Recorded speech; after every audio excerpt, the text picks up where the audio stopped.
இன்னைக்கான எபிசோட் உங்களுக்கு ரொம்ப ரொம்ப பிளெஸிங்காக இருக்க போகுது.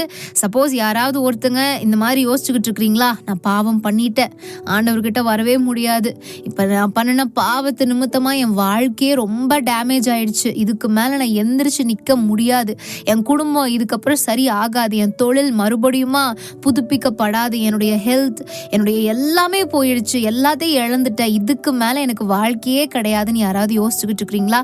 அப்படி இல்லாட்டி ஆண்டவர் விட்டு நான் ரொம்ப தூரம் போயிட்டேன், இதுக்கு மேலே ஆண்டவர் என்னை கூட்டிக்கிட்டாலுமே என்னுடைய மனசாட்சி எனக்கு ஒத்து போகாது, நான் ஆண்டவருக்கு இவ்வளோ பெரிய துரோகம் பண்ணிட்டேனேன்னு சொல்லிட்டு என் மனசு ரொம்ப என்னை வருத்திக்கிட்டே இருக்கும் அப்படின்னு நீங்கள் நினச்சிக்கிட்டு இருக்கிறீங்களா?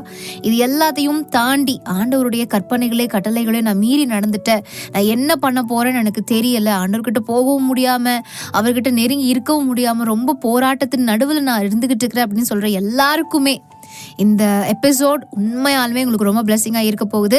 பட் அது எல்லாத்துக்கும் முன்னாடி நம்ம தெரிஞ்சுக்க வேண்டியது என்ன அப்படின்னா, யோவான் 8வது அதிகாரத்தை கொஞ்சம் நம்ம ஒரு கிளான்ஸ் பார்க்கலாமே.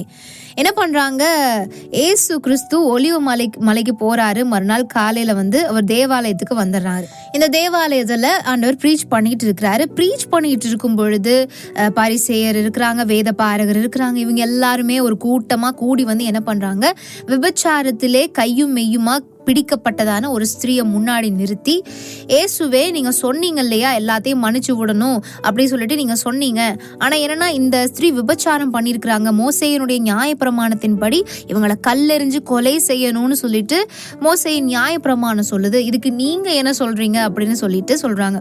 ஆனா அழகா 6வது வசனத்தில் இப்படியா இருக்கோ, அவர் மேல் குற்றம் சுமற்றுவதற்கான காரணம் உண்டாகும் பொருட்டு அவரை சோதிக்கும்படி இப்படி சொன்னார்கள். ஸோ அவங்களுக்கு இன்டென்ஷன் என்ன அப்படின்னா, இந்த பொண்ணு தப்பு பண்ணிட்டா இதுக்கு தண்டனை கொடுக்கணும், நியாயப்பிரமாணத்தை நிறைவேற்றணுங்கிறது கிடையாது, இந்த இயேசு கிறிஸ்துவை ஏதாவது ஒன்று குற்றப்படுத்தணும், அவரை எப்படியாவது நம்ம பிளாக்மெயில் பண்ணியோ இல்லை அவர் பேசுகிற ஏதாவது ஒரு விஷயத்தை வச்சு அவரை பிடிச்சுடணும் அப்படிங்கிற ஒரு ரீசனுக்காக அந்த பெண்ணை கூட்டிட்டு நிறுத்தி இப்படி கேள்வியை கேட்குறாங்க. ஆண்டவர் இருதயத்தை பார்க்கிறவர் இல்லையா, அவங்க மனசுக்குள்ள என்னென்ன ஓடிட்டு இருந்துச்சோ அத்தனையும் ஆண்டவருக்கு தெரிஞ்சிருச்சு. உடனே என்ன பண்றாரு, பேசவே இல்லை. நான் பேசுனா தானடா என் வார்த்தையே வாங்கி நீங்க இந்த பொண்ணையும் போட்டு தள்ளணும்னு நினைப்பீங்க, தென் என்னையும் ஒரு ரீசன் எனக்கு கிடைச்சிருச்சு அப்படின்னு நீங்க நினைப்பீங்க, நான் இடம் கொடுக்க மாட்டேன், உங்களை படைச்சவரே நான் தான் அப்படின்னு சொல்லிட்டு உட்காந்து என்ன பண்ண ஆரம்பிச்சிட்டாரு, நான் சொன்னாதான பிரச்சனைன்னு சொல்லிட்டு எழுத ஆரம்பிச்சிட்டாரு. அவர் எழுத ஆரம்பிக்கும் பொழுதே அங்கே இருக்கிற கூட்டமெல்லாம் ஒரு மாதிரி ஜெர்க் ஆகுறாங்க. அதுக்கப்புறம் அங்கேருந்து சின்னவங்க முதல்ல பெரியவங்க வரைக்கும் போயிடுறாங்க. ரீசன் என்னன்னா, உங்களில் பாவம் இல்லாதவன் இவளை முதலாவது கல்லெறிய கடவன் அப்படின்னு அன்று சொல்றாரு. எழுதி முடிச்சுட்டு எந்திரிச்சிடணும்னு சொன்ன உடனே நிற்கிறத சின்னவங்கலேருந்து பெரியவங்க வரைக்கும் யாருக்குமே அங்கே நிற்க தைரியம் இல்லை, வேகமாக கிளம்பி போயிடுறாங்க. ஆனால் எனக்கு டவுட் என்னன்னா, சின்னவங்களுக்கு அங்கே என்ன வேலை, சின்ன பசங்க எதுக்காக அங்கே வந்தாங்க? மேபி இன்ஃப்ளூயன்ஸை யூஸ் பண்ணி அம்மா அப்பா சொல்றாங்க, நம்ம அப்பா அங்க இருக்கிறாங்க, என்ன நடக்குது நம்மளும் பார்க்கணும்னு ஒரு எக்ஸைட்மெண்ட்ல கூட அந்த சின்ன பசங்க வந்துடலாம். அவங்களோட இன்டென்ஷன் என்னன்னா, எல்லாருமே கல்லெறிஞ்சு கொள்ள போறாங்க, சார் நாமளும் பங்கெடுத்துக்கலாமே, ஏன்னா நியாயப்பிரமாணத்தை நம்ம நிறைவேற்றோம் அப்படிங்கிற ஒரு நாலேஜ், அதாவது எதுவுமே தெரியாது ஆனா நானும் இதுல ஒரு பங்கு கொடுப்பேன் அப்படிங்கிற அந்த சின்ன பசங்களுடைய மென்டாலிட்டி. அப்போ நியாயப்பிரமாணத்தை ஃபாலோ பண்ண அவங்களால ஒரு உண்மையான நிலைத்தன்மையோட எதற்கு நம்ம இதை பண்றோம், ஏன் இதை பண்றோங்கிற அந்த ஒரு தாட்டே இல்லாம சின்னவங்க முதல் பெரியவங்க வரைக்கும் இருந்திருக்கிறாங்கிற ஒரு ரீசனை நான் கேதர் பண்ண முடிஞ்சுது. ஏன்னா சின்ன பசங்க என்னன்னே தெரியாது, ஆனா கல்லை எடுத்துட்டு அவனுங்களும் நிக்கிறானுங்க, நாங்களும் இந்த ஸ்திரீயை கொலை செய்தணும் அப்படின்னு சொல்லிட்டு. ஆனா ஆண்டவர் சொல்றாரு, சின்னவங்கள்ல இருந்து பெரியவங்க வரைக்கும் உங்கள பாவம் இல்லை. அந்த சின்ன குழந்தைங்க என்ன பாவம் பண்ணிருக்கோம், அம்மா அப்பா பேச்சு மீறி நடக்கிறது, ஏதாவது ஒரு சின்ன சின்ன திருட்டு, அந்த மாதிரி சின்ன பசங்களே என்னென்ன பாவம் பண்ணுவாங்களோ அந்த மாதிரி பண்ணியிருந்திருக்கலாம் என்று நான் நினைக்கிறேன். ஸோ இந்த மாதிரி பாவம் அப்படிங்கிற ஒன்று அவங்க எல்லாத்துக்குள்ளேயுமே இருந்துச்சு. அதனாலதான் அங்க யாராலையும் கல்லை எரிய முடியலை. ஆண்டவர் எவ்வளோ ஞானம் உள்ளவர் பாருங்களேன், நான் அசந்துட்டேங்க. எப்படி ஆண்டவர் இவ்வளோ அழகா நேர்த்தியா ஞானமா ஒவ்வொரு இடத்துலையும் பேசுறீங்கன்னு சொல்லிட்டு அவரை அட்மையர் பண்ணிக்க தான் முடிஞ்சுது. அவரை இவரை பற்றி நினைக்கும் போதே சொல்ல முடியல. ஓகே, ஸோ அந்த ஃபீலிங் எல்லாம் ஓரங்கட்டி வச்சுட்டு இப்போ நான் சொல்கிறேன் பாருங்க. நான் இந்த ஒரு விஷயத்தை பற்றி சர்ச் பண்ணிக்கிட்டு இருக்கும்பொழுது எனக்கு அழகான ஒரு விஷயம் கண்ணில் மாட்டுச்சு. அதை உங்களுக்கு ஒவ்வொரு காரியங்களையா நான் ரிவியல் பண்ணுறேன். ஃபர்ஸ்ட் என்ன அப்படின்னா, நம்ம நினச்சிக்கிட்டு இருக்கிறோம் ஆண்டவர் நம்மளுடைய பாவங்களை பார்த்துக்கிட்டு இருக்கிறாரு. உண்மைதான், கண்டிப்பாக ஆண்டவர் நம்மளுடைய பாவங்களை பார்த்து கொண்டிருக்கிறாரு. பார்க்கிறவர் அதற்காக அவருடைய ஜீவனையும் கொடுத்து நம்மளை மீட்டு கொண்டார். அந்த சிலுவை பாடு சாப்பாடு, மரணம் எல்லாமே இருக்குது இல்லையா? பட் அது எல்லாத்துக்கும் முன்னாடி தான் இந்த ஒரு சம்பவம் நடக்குது. அவர் என்ன பண்றாரு, தன்னுடைய கையினால மண்ணுல எழுதுகிறாரு. இதனுடைய அர்த்தம் என்ன அப்படின்னு பார்க்கும் பொழுது, வாயினால மனிதர்கள் ஆண்டவர் இப்படி பண்ணிட்டாங்க, நியாயப்பிரமாணத்தை மீறிட்டாங்க அப்படின்னு சொல்லிட்டு அந்த நியாய தீர்ப்புக்கு இவனை கொல்லணும், இவனை அழிக்கணும் அப்படிங்கிற அந்த நியாய தீர்ப்பை பேஸ் பண்ணி தான் அங்க இருக்கிற ஒவ்வொரு ஜனங்களும் இருக்கிறாங்க. ஆனா நியாய பிரமாணம் எதற்காக? மற்றவங்களை தண்டிப்பதற்காகவா? கிடையாது.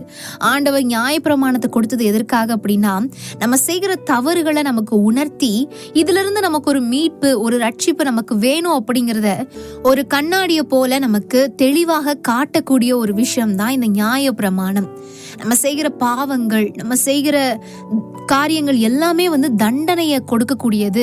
இதுல இருந்து நம்ம திருத்தி கொள்ளணும் அப்படிங்கிறத ஒரு கண்ணாடியை போல நம்மளுக்கு படம் பிடித்து காட்டுறது தான் இந்த நியாய பிரமாணம். நம்மளுக்கு ஒரு ரட்சிப்பு வேணும், ஒரு மீட்பு வேணும் அப்படிங்கிறத வெளிப்படுத்துறது தான் இந்த நியாய பிரமாணம். ஆனா ஜனங்கள் என்ன பண்ணாங்க, தன்னுடைய இருதயத்துல அதை கல்லா, ஒரு கற்பாறையை போல மாத்திட்டாங்க. எப்படி மோசே ஆண்டவர்கிட்ட, இந்த நியாய பிரமாணம் எங்கிருந்து ஸ்டார்ட் ஆகுது? மோசே கிட்ட இருந்து ஸ்டார்ட் ஆகுது, நம்ம எல்லாத்துக்குமே தெரியும். சோ ஆண்டவர் மோசேக்கு கற்பாறையில தன்னுடைய விரலினால எழுதி கொடுத்த கற்பலகைகள், அதுதான் இந்த கற்பனைகள், இந்த நியாய பிரமாணம். ஆனால் அது உடஞ்சு போயிடுது. மறுபடியும் ஆண்டவர் நீயே எழுதுப்பா, அவன் வரலன்னு சொல்லிட்டு எழுதி கொடுத்துட்டாரு. ஸோ அந்த கல்லில் செய்யப்பட்ட கர்த்தருடைய ஒரு நியாய பிரமாணம் அப்படிங்கிறத கற்பனைகளாக அன்றைய தினத்தில் ஃபாலோ பண்ணப்பட்டுச்சு.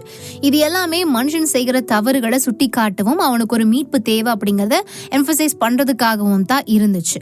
ஆனால் நாட்போக்கில் என்ன பண்ணிட்டாங்க ஜனங்க, மற்றவர்களை குற்றப்படுத்தணும், இவன் பாவம் செய்துட்டா, இவன் நியாயப்பிரமாணத்தை மீறிட்டான்னு சொல்லிட்டு இந்த நியாயப்பிரமாணத்தின் தண்டனைகளை வரவேற்க ஆரம்பிச்சிட்டாங்க. அதை தன்னுடைய இருதயத்தில் எழுதாம கல்லை போல, அவன் தப்பு பண்ணிட்டா அவனுக்கு தண்டனை கிடைச்சே ஆகணும். அந்த இடத்துல அன்பு இல்லை, அந்த இடத்துல கனிவு இல்லை, அந்த இடத்துல தயவு, இரக்கம், கருணை எதுவுமே இல்லை. தேவன் அன்பா இருக்கிறார், ஆனா அவரை ஃபாலோ பண்ற ஜனங்களுக்குள்ளேயோ அன்பு இல்லை. ஒருத்தர் குற்றம் சாட்டுகிறாங்க, ஒருத்தர் செய்கிற பாவங்களை வெளியில குற்றப்படுத்தி அதற்கான பலிகளை செலுத்துறது மட்டும் இல்லாம கல்லெறிஞ்சு கொலை செய்யவும் தண்டனைக்குரியவனா மாற்றவும் அவங்க துணிந்து விட்டாங்க. நினைச்சு பாருங்க, நிறைய பேர் இன்றைய காலகட்டத்துல தவறுகளை பிளான் போட்டு யாரும் செய்யறது இல்லை. ஆனா இவன் எப்படியாவது ஜெயிலுக்கு போயிடணும் அப்படின்னு சொல்லிட்டு பாதி பேர் என்ன பண்ணுவாங்க, அவங்கள தவறு செய்ய வைப்பாங்க அவங்களுக்கே தெரியாம.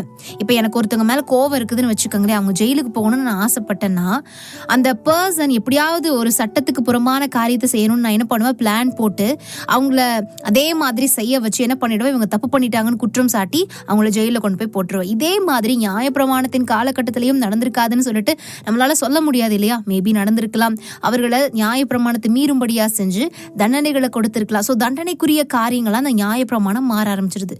ஆனா அங்கதான் ஆண்டவர் ஒரு புதிய பிரமாணத்தை எழுதுகிறாரு. இந்த நியூ டெஸ்டமெண்ட் டைம்ல அவர் கீழே உட்கார்ந்து எழுதினார் இல்லையா, அதுக்கு பின்னாடி இருக்கிறதான ஒரு மிகப்பெரிய ரெவலேஷன் என்னங்கிறத ஒரு ஷார்ட் பிரேக் அப்புறமா சொல்ற நேயர்களே, நீங்கள் கேட்டுக்கொண்டிருப்பது உங்கள் கம்ஃபர்ட்